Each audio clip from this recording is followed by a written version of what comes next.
नमस्कार, बहुत स्वागत है आप सभी का। आप देख रहे हैं न्यूज इंडिया, आपके साथ मैं हूं Manisha Sharma. T20 world cup में आज तक कोई टीम लगातार 2 बार खिताब नहीं जीती है। भारत इस इतिहास के बेहद करीब है, एक कदम दूर। T20 वर्ल्ड कप में आज तक कोई टीम 3 बार चैंपियन नहीं बनी। भारत इस इतिहास के भी बेहद नजदीक है। T20 वर्ल्ड कप में आज तक कोई host team T20 world cup नहीं जीती, लेकिन भारत इस इतिहास के भी दहलीज पर है। अहमदाबाद के नरेंद्र मोदी स्टेडियम में भारत बनाम न्यूजीलैंड का खिताबी मुकाबला होना है। आंकड़ों के लिहाज से देखें तो न्यूजीलैंड T20 वर्ल्ड कप में भारत से मजबूत है, लेकिन इस वक्त सूर्या की टीम खिताब की प्रबल दावेदार है। किस टीम के कितने चांसेस हैं, इस पर हम बात करेंगे, लेकिन उससे पहले एक रिपोर्ट।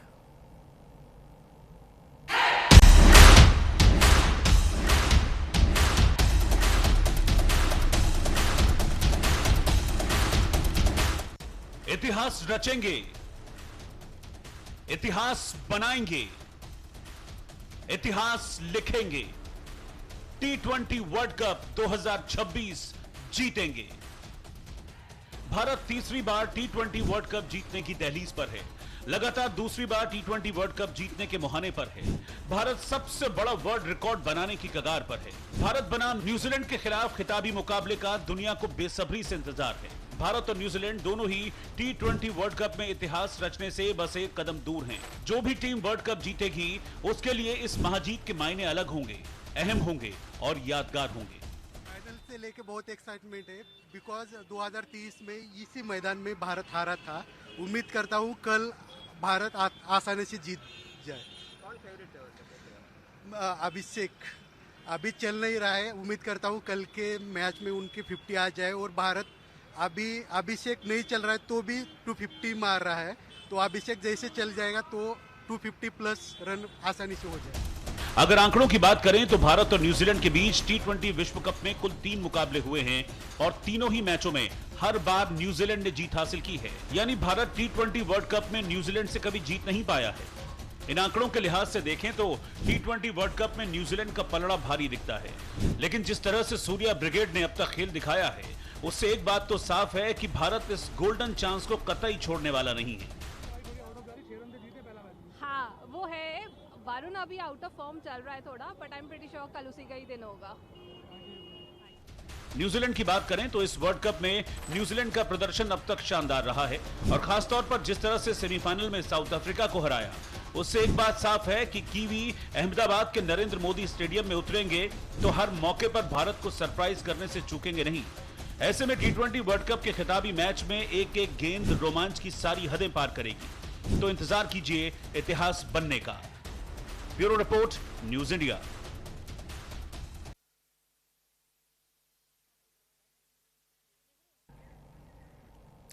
और इसी पर हम करेंगे आज चर्चा। हमारे साथ खास मेहमान जुड़ चुके हैं, आप सभी का तारुफ उनसे करवा देती हूं। अनुज मिश्रा जी खेल पत्रकार के तौर पर हमारे साथ जुड़ रहे हैं। सुनील यश कालरा संस्थापक है इंडियन स्पोर्ट्स फैन के, वो भी हमारे साथ जुड़ेंगे। मनोज जोशी खेल पत्रकार के तौर पर हमारे साथ जुड़ रहे हैं और ललित कोहली जी क्रिकेट एक्सपर्ट के तौर पर हमारे साथ जुड़ रहे हैं। मैं सभी का स्वागत करती हूँ और शुरुआत मैं इसी के साथ करना चाहती हूँ अनुज जी, क्योंकि सबको बड़ी बेसब्री से इंतजार है। हालांकि ऐसा कभी नहीं हुआ कि T20 वर्ल्ड कप में कोई दूसरी बार लगातार खिताब जीता हो, लेकिन भारत इसके बेहद नजदीक है, बस एक कदम दूर पर है। क्या लगता है, क्या ये खिताब भारत के हिस्से आएगा? जो अभी तक आपने मैचेस देखे, जो अभी तक आपने फॉर्म देखी हैं हमारे खिलाड़ियों की, उनके लिहाज से। जी बिल्कुल सुरभि, कहीं ना कहीं अगर मैं एक बात बोलूँ तो जैसे आपने बताया कि कोई भी टीम सर मनीषा नाम है मेरा, सुरभि नहीं। मनीषा, सॉरी जी बिल्कुल मनीषा। जैसे कि आपने बोला कि कोई भी टीम 2 बार नहीं जीती है वर्ल्ड कप, T20 वाला 3 बार नहीं जीती है ओवरऑल। मैं एक बार बता दूं, कोई भी टीम 4 बार लगातार आईसीसी फाइनल्स नहीं गई है जो इंडिया गई है 2023 से लेकर अभी तक, 2024 का T20 वर्ल्ड कप, 2025 की चैंपियंस ट्रॉफी। तो हमारे पास ये बहुत ही अच्छा मौका है कल इतिहास रचने का। बट मैं एक फैन के तौर पे बोलूंगा तो मैं बोल सकता हूँ कि इंडिया जीत जाए, but as a sports journalist के तौर पे अगर मैं बोलूं तो मुझे चांसेस 50-50 लग रहे हैं, क्योंकि न्यूजीलैंड भी उतनी ही तैयारी से है। आप देखिए न्यूजीलैंड तो हमसे सीरीज हार गया था, उसके बाद भी उसने बहुत अच्छा प्रदर्शन किया T20 वर्ल्ड कप में, और जिस तरह से उसने साउथ अफ्रीका को हराया सेमीफाइनल में, हमें उससे थोड़ा बहुत रहना चाहिए वार्निंग साइन है वो हमारे लिए कि न्यूजीलैंड फिर से ऐसा गेम खेल सकता है। तो हमें कहीं भी ढिलाई नहीं बरतनी है। जैसा हमने इंग्लैंड के साथ खेला था उससे बेहतर गेम खेलना है। अब बेहतर गेम कैसे होगा? बैटिंग में तो आपने 250 रन मार दिए, तो उससे बेटर तो आप नहीं कर सकते। 300 रन आप नहीं मार सकते T20 गेम में, हम सब जानते हैं। बट बॉलिंग में आपको सुधार करना पड़ेगा। बॉलिंग में आपको ऐसे टैक्टिकल चेंजेस करने हैं, लूज बॉल्स नहीं डालनी है। ऐसा नहीं सोचना है कि 250 मार दिए तो गेम हमारा ही है। दूसरी टीम चेस कर सकती है, उसने पिछले दिन 12वें ओवर में 170 मार दिए थे। तो इन सारी चीजों का ध्यान रखना होगा। और अभी थोड़ी देर में पीसी शुरू हो जाएगी, तो उसके बाद हमें काफी सारी पिक्चर क्लियर हो जाएंगी कि क्या चेंजेस हो सकते हैं या होने वाले हैं, या सेम टीम जाने वाली है। मनीषा, अच्छा सुनील यश कालरा जी, आप कितना इत्तेफाक रखते हैं इस बात से? और दूसरा ये, हमने बैटिंग की और बॉलिंग की भी बात की है, हम बैट्समैन की भी बात करते हैं, हम बॉलर्स की भी बात करते हैं, फील्डिंग का भी बहुत अहम रोल हो जाता है, जो हमने पिछले उसमें देखा है, मैच में देखा है। कहीं ना कहीं उस फील्डिंग की लिहाज से बहुत कमज़ोर आपको नज़र नहीं आई है टीम इंडिया? उतनी तैयारी नज़र नहीं आई है, वो कमज़ोर कड़ी साबित हो गई। Manisha, thank you very much for having me on the show. सबसे बड़ी प्रॉब्लम यहाँ पे टीम इंडिया की रही है in terms of fielding. Fielding एक बहुत ही बड़ा प्रॉब्लम रहा है। दूसरा जो रहा है, जो हमको कहीं दिखता नहीं है, वो है डेथ ओवर बॉलिंग। हमारी death over bowling is second last when it comes to the 5 last की 30 गेंदे। तो ये फील्डिंग और ये मिला के अगर आप देखें तो एक बहुत बड़ा डेंट होता है। जहां जिम्बाब्वे जैसी team top of the line है, आपको south African better play perform करते हैं। आप देखिए 2 कैचेस ने पूरा नक्शा बदल दिया। 1983 में कपिल देव के कैच ने किया था, पिछले एडिशन में सूर्य कुमार यादव ने किया था, और इस बार अगर आप देखेंगे ये दोनों अक्षर पटेल ने किया। तो बैटिंग बॉलिंग से ज्यादा देखोगे तो फील्डिंग ज्यादा एक इम्पॉर्टेंट बात है। और जो डेथ बॉल आपकी बॉलिंग है वो बहुत बड़ी इशू है आपके साथ। जी मनीषा। अच्छा, इस बार अब फाइनल होने वाला है, फाइनल में क्या लगता है, क्या आकलन आपका कहता है, क्या विश्लेषण?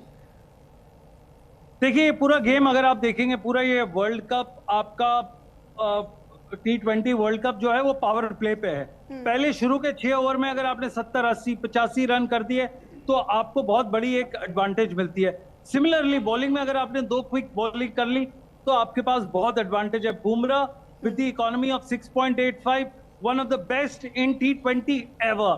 आपके पास ईशान किशन है, one of the best prolific. अगर आपके 3 बल्लेबाज चल जाते हैं तो आप सेफ हो, बट आपको बॉलिंग डालनी है। मैं हमेशा से कहता हूं फील्डिंग और बॉलिंग आपका वीक लिंक है। बुमराह का अगर आप बॉलिंग एवरेज हटा दो तो आपकी टीम जिम्बाब्वे से कुछ ज्यादा बेहतर नहीं है in terms of man to man.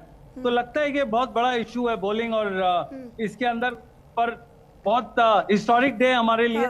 जी मनीषा, तो जहां पर कमजोर कड़ी भारत के खिलाड़ी साबित हुए उनमें इंप्रूवमेंट का भी एक अच्छा मौका है और अपने आप को साबित कर देने का भी मौका है। ललित कोहली जी, क्या लगता है, किस तरह की एनर्जी है, क्या आपका आकलन कहता है एज अ क्रिकेट एक्सपर्ट?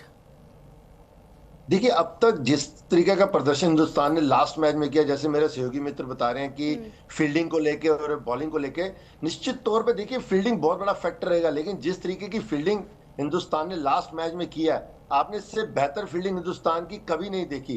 तो ये एक प्लस पॉइंट है। जहां तक रही बॉलिंग की बात, देखिए एक दिन खराब होता है, समय खराब नहीं होता है। वो हिंदुस्तान का दिन खराब था कि वो 7 रन से वो जीते हैं, जबकि इंग्लैंड ने बहुत अच्छी क्रिकेट खेली है। लेकिन आप मान के चलिए कि जितने भी हमारे बॉलर हैं, they are talking about only Bumrah. मैं कह रहा हूँ अर्शदीप हो गया जिसके T20 में सबसे ज्यादा विकेट्स हैं, वरुण चक्रवर्ती जो कि ऑफ स्पिनर सबसे बेहतरीन है। तो वो अगर आप उस दिन को छोड़ दीजिए तो हिंदुस्तान की बैटिंग, बॉलिंग, फील्डिंग जो है अगर आप देखेंगे तो उसमें स्तर ब स्तर इंप्रूवमेंट ही हुई है। और निश्चित तौर पे ये बात भी ठीक है कि हम न्यूजीलैंड से कभी 3 मैच जीते, कभी जीते नहीं है। लेकिन फाइनल मैच का प्रेशर और फाइनल मैच की जो प्रिपरेशन है वो बिल्कुल अलग होगी। यहाँ में 50-50 ना लेके, एक हिंदुस्तानी और क्रिकेट एक्सपर्ट कोच होने के नाते 51-49 लेके चलूंगा। 51 हिंदुस्तान को इसलिए दूंगा कि जिस तरीके का उन्होंने बैटिंग लास्ट मैच में की है, फील्डिंग करी है, बॉलिंग में देखिए हर एक जगह स्कोप होता है। जरूरी नहीं है कि इंग्लैंड अपना न्यूजीलैंड अगर साउथ अफ्रीका को हराया, आपने भी 1% चांस बढ़ाया है बस सर, आपने भी 1% चांस बढ़ाया है, एक ही बढ़ाया। लेकिन हिंदुस्तान को ऊपर रखा। मैंने 50-50 नहीं बोला है, मैंने इंडियन होने के नाते अपनी इंडियन को ऊपर रखा है। मैं उनको डिग्रेड नहीं कर रहा हूँ 50-50 करके, क्योंकि जिस तरीके का प्रदर्शन उन्होंने इंग्लैंड के खिलाफ किया है, वो इस हकदार बनते हैं कि वो कल जो फाइनल होने वाला है उसमें एक प्लस करके चलें, क्योंकि फाइनल मैच का जो प्रेशर है वो दोनों टीमों के लिए है। लेकिन फिर भी हिंदुस्तान का पड़ रहा है इस मैच में भारी रहेगा इन कंपैरिजन टू न्यूजीलैंड। अच्छा अनुज जी, आपके पास आते हुए, क्योंकि हम देख रहे हैं अभिषेक शर्मा जिनसे बहुत ज़्यादा उम्मीदें होती हैं, एक्सपेक्टेशंस होती हैं, एज अ फैन हम बहुत ज़्यादा उम्मीदें उनसे करते हैं जब वो क्रिकेट के मैदान पर आते हैं। सूर्य कुमार यादव जो हर वक्त बहुत अच्छी फॉर्म में रहते हैं, लेकिन इस बार उन्होंने बहुत अच्छा प्रदर्शन नहीं किया, बहुत अच्छे फॉर्म में वो नज़र नहीं आए, लेकिन उसके बावजूद भी हम 250 रन बना रहे हैं। मतलब आप ये समझिए कि टीम इंडिया के जो बाकी खिलाड़ी हैं उनकी मेहनत कितनी और उनकी तैयारी कितनी ज़्यादा है कि हम उनके बिना या उनकी उतनी बेहतर परफॉर्मेंस नहीं होने के बावजूद भी 250 के ऊपर रन ले गए। जी बिल्कुल मनीषा। अब अभिषेक शर्मा के साथ क्या है ना कि मैं उन चंद लोगों में से हूँ जिसने पहले 3 मैच में अभिषेक के 0 मारने के बाद भी उसे सपोर्ट किया था और मैंने बार बार बैक किया। और एक मैच में जिम्बाब्वे के साथ खैर अभिषेक ने दिखाया भी, बट जो उनकी कांस्टेंट उनके जो फेलियर्स रहे हैं, बिकॉज हम उनसे 10-20 रन नहीं चाहते थे, हम उनसे न्यूजीलैंड वाला पारी चाहते थे, वो आईपीएल वाली पारी चाहते थे जहाँ वो 70-80 रन मार देते थे 30 बॉल में, पर वो नहीं मिल पाया। तो कहीं ना कहीं मैं भी डिसअपॉइंटेड हुआ हूँ, फैंस भी डिसअपॉइंटेड हुए हैं, पर उसके बावजूद इंडिया ने बहुत अच्छा खेला है। ये मैं इसलिए बोलता रहा हूँ, हमेशा से मैंने ये चीज बोली है कि इंडिया की बैटिंग बहुत स्ट्रांग है और ये बहुत बड़ा मेजर रीजन है इंडिया का ये वर्ल्ड कप जीतने का। और जो अगर कल इंडिया जीतती है तो इससे पहले भी जितने मैचेस हुए हैं उसमें भी इंडिया की बैटिंग एक्चुअली में बहुत स्ट्रांग है। 8 नंबर तक आपके सारे प्रॉपर बैट्समैन है, ऐसा नहीं है कि एक बहुत बैट्समैन है जिसे मारना आता है वो 8वें नंबर पे आ रहा है, आपके सारे प्रॉपर बैट्समैन है, इसलिए आपकी बैटिंग बहुत अच्छी है। अच्छा, जो प्लेयर चल रहे हैं वो बहुत अच्छा चल रहे हैं, जैसे तिलक वर्मा हो गए, ईशान किशन हो गए, संजू सैमसन हो गए, रिंकू सिंह ने खेला नहीं बट जब खेला था तो बहुत अच्छा खेला था, हार्दिक पांड्या हो गए, शिवम दुबे हो गए। तो अब देखिए आपके पास बहुत सारे बैट्समैन है, तो 1-2 बैट्समैन जो अच्छा नहीं खेल रहे ना वो कहीं ना कहीं छुप जा रहे हैं, बट वो कैप्टन छुप नहीं पाएगा, मेरे को ऐसा लगता है। मुझे ऐसा लगता है ये कुछ अलग इतिहास सा हो जाएगा कि अगर वर्ल्ड कप जीतने के बाद सूर्य कुमार यादव ड्रॉप हो जाए, क्योंकि उनकी बैटिंग ने तो हमें डिसअपॉइंट किया ही है, उनकी बैटिंग ने हमें सच में डिसअपॉइंट किया है।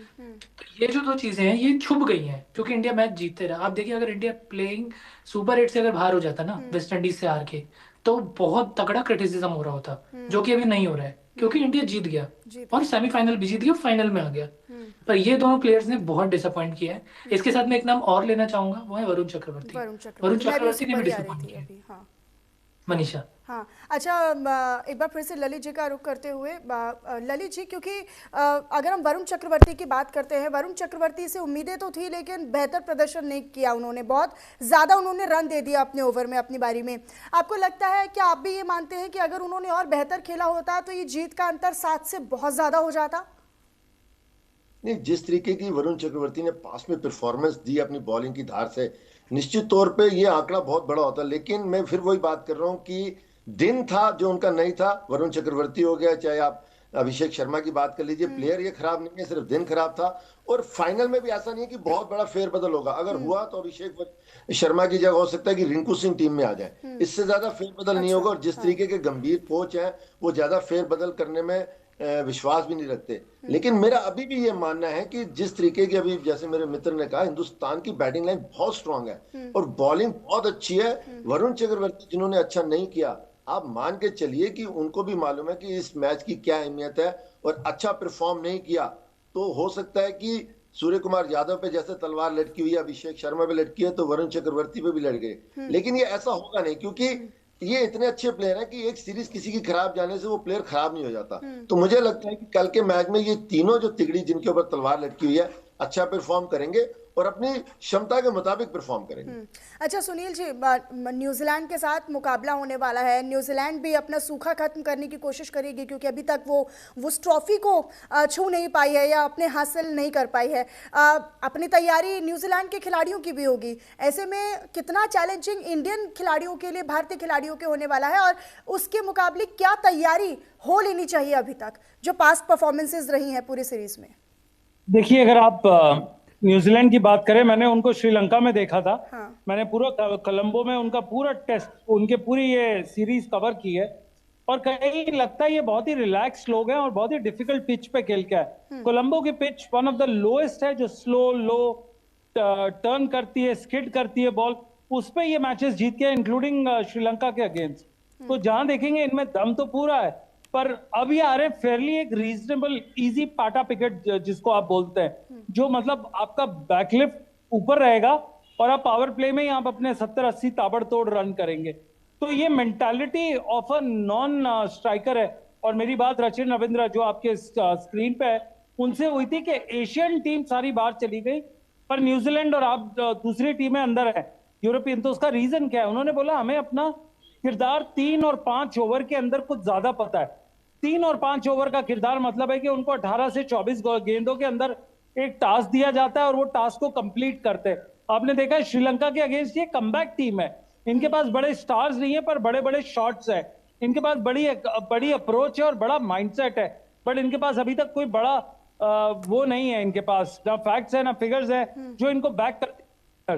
तो इंडिया का रोल इसलिए थोड़ा सा भारी पड़ता है इनके ऊपर। जी मनीषा। अच्छा ठीक है, एक बार फिर से मैं अनुज जी आपका रुख करती हूँ। अनुज जी आपको क्या लगता है कितना चैलेंजिंग और क्या क्या चेंजेस और कितनी तैयारी होनी चाहिए न्यूजीलैंड टीम के खिलाड़ियों के अगेंस्ट भारतीय टीम की? जी स्पेशल तैयारी तो आप कुछ कर नहीं सकते क्योंकि आप तैयारी के लिए एक सीरीज खेलते हैं T20 वर्ल्ड कप से पहले, और आपने तो सीरीज ही न्यूजीलैंड के साथ खेल ली। तो आपकी तो पहले से सबको पता है कि अब न्यूजीलैंड ने कोई अपनी टीम तो चेंज की नहीं कि सीरीज खत्म हुई उसके बाद टीम चेंज कर दी। वही सेम टीम इंडिया आई थी खेलने, वही वर्ल्ड कप खेल रही है। तो तैयारी आपको पता है कि न्यूजीलैंड की कैसी है। आपने न्यूजीलैंड के साथ 5 मैच भी खेल लिए, तो आपको पता है कि उनके प्लेयर्स किस प्लेयर को कैसे टारगेट करना है, कैसे क्या करना है। आपको बस अब ये चीजें देखनी है कि जो आपके प्लेयर्स हैं जो अच्छा परफॉर्म नहीं कर रहे हैं वो अगर अच्छा परफॉर्म कर गए तो वही वाली कहावत हो जाएगी कि 5 उंगलियां घी में होंगी। अभी हमारी 3 ही उंगलियां घी में है, हमारे इक्का दुक्का जो चीजें हैं वो हमारी रह जाती हैं। तो न्यूजीलैंड के खिलाफ हमारी स्पेशल कोई तैयारी नहीं है क्योंकि वो हमने 5 मैच खेल के कर ली थी और उल्टा हम तो सीरीज जीत के आ रहे न्यूजीलैंड से। तो हमें तो और पता होना चाहिए कि हमें कैसे खेलना है न्यूजीलैंड के खिलाफ। चेस करना है, भारत के टॉप ऑर्डर के लिए कोई चैलेंज होगा क्या फास्ट बॉलिंग या फास्ट बॉलर्स की तरफ से? कुछ सबसे बड़ा चैलेंज जो इंडिया के पास होगा कि अभिषेक शर्मा का पावर प्ले में ना आउट होना।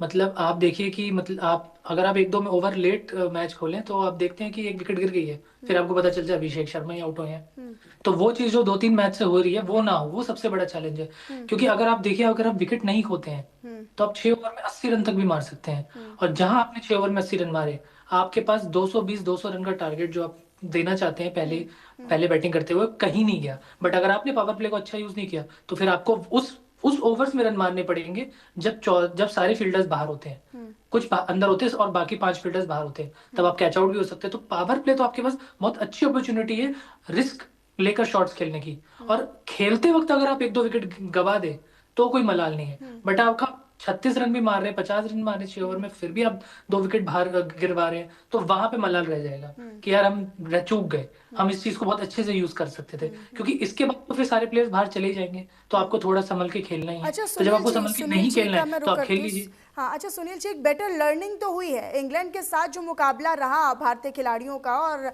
कैसे वो 7 रन से जीते हैं, जो कि परफॉर्मेंस पर भी सवाल खड़े करता है, फॉर्म पे भी सवाल खड़े करता है, लेकिन एक बेटर लर्निंग तो थी। उसका फायदा या उसका नफा नुकसान कुछ इस मैच में जो फाइनल होने वाला है उसमें दिखाई दे सकता है क्या? वो तैयारी उसके बाद कुछ चेंजेस? हाँ बहुत पॉइंटेड क्वेश्चन का जवाब मैं बिल्कुल पॉइंटेड दूंगा। सिर्फ एक गेंद का डिफरेंस था। अगर आप देखिए अगर बल्ले से छक्का लग जाता तो आप लोग टाइट में जाते, सुपर में जाते, दोबारा कोई भी प्रॉब्लम करते। बट यहाँ आप देखो ना, आपने कंसिस्टेंटली जोफ्रा आर्चर ने 3 छक्के मारे आपको दूसरे बैतल ने आपको सबसे ज्यादा फास्टेस्ट वो किए। वरुण चक्रवर्ती ने history of Indian T20 cricket में वर्ल्ड कप में सबसे वर्स्ट परफॉर्मेंस दी। आपका तीसरा, चौथा और 5वां बॉलर नॉन एग्जिस्टेंट है। आप वरुण चक्रवर्ती को स्टार बोल रहे हैं, बट उनकी आप पिछले 100 गेंदों की एवरेज देखें तो T20 वर्ल्ड कप इंडिया का सबसे वर्स्ट बॉलर एक्सपेंसिव रहा है। बुमराह विकेट्स नहीं ले रहे बट कंटेन कर रहे हैं, उनका इस टूर्नामेंट में ये हाल है। जब आपके टॉप 3 पे टॉप बॉलर नहीं रहेंगे तो इसका मतलब है आप कंसिस्टेंटली परफॉर्म नहीं कर रहे हैं। आप देखिए ये फाइनल में आ चुके हैं न्यूजीलैंड, पर इनके टॉप 2, 3, 4, 5, 6 कोई बड़े नाम नहीं है। आप बॉलर्स भी देखो, उसके अंदर सैंटनर आता है। अगर आप सैंटनर का बायो प्रोफाइल देखेंगे तो उस पर लिखा है full time golfer and part time international cricketer. तो आप देखिए इनका ये वो बड़ी टीम वैसे नहीं है, बड़े प्लेयर वाले। केन विलियमसन के बाद इनका बिल्कुल खत्म हो चुका है माइंडसेट। इनका वर्ल्ड कप फाइनल जीतने वाला नहीं है। बट दूसरी बात ये है कि ये अंडर द रेडार रहे, प्रेशर में नहीं रहे, इनको कोई होम टीम की वो एडवांटेज नहीं है। तो ये जाके वहां पे सिर्फ अपनी गेम ताबड़तोड़ खेलेंगे जैसे ये खेलते आए, स्पेशली इन श्रीलंका। और अभी इनका बिल्कुल मोमेंटम में आ चुके हैं, जैसे मोमेंटम स्पोर्ट्स है उसी तरह से मैं कहूंगा कि मोमेंटम टीम है ये। जी मनीषा। अच्छा, क्योंकि नॉकआउट मैच में भी उतनी बेहतर प्रदर्शन होना या उसके परफॉर्मेंसेस के बेस पर भी जज किया जाना चाहिए। ललित जी,